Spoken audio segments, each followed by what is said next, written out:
मैं अनुरोध करता हूं कि कुछ रिलीफ भारत के इन्वेस्टर को सरकार द्वारा दिया जाए। पहला रिलीफ जो हो सकता है सर वो ये है कि रिटेल इन्वेस्टर को टारगेटेड रिलीफ दिया जाए।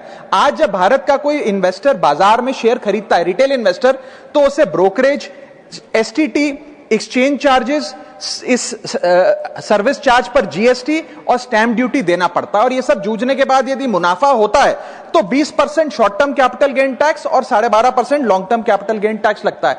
अगर कोई लिमिटेड ट्रांजैक्शन कॉस्ट पे रिलीफ सरकार दे तो इन्वेस्टर सेंटिमेंट बूस्ट हो सकता है। I am not asking for market populism sir, I am asking for targeted investor protection.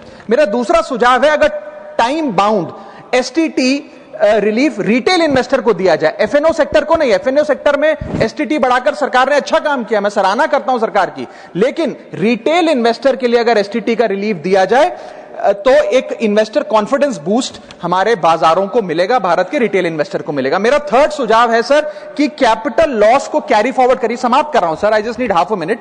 Extend capital loss carry forwards.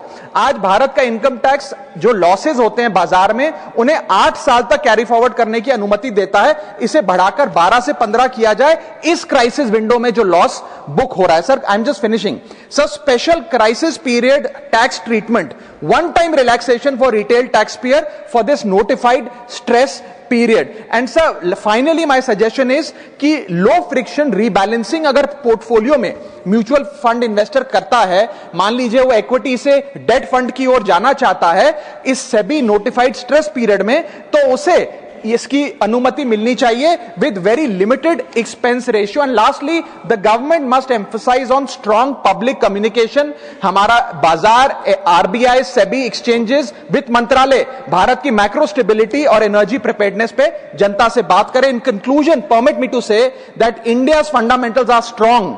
What needs strengthening is the policy shield that surrounds our investors, because this is not our war, but our investors are paying the price. Thank you. Thank you.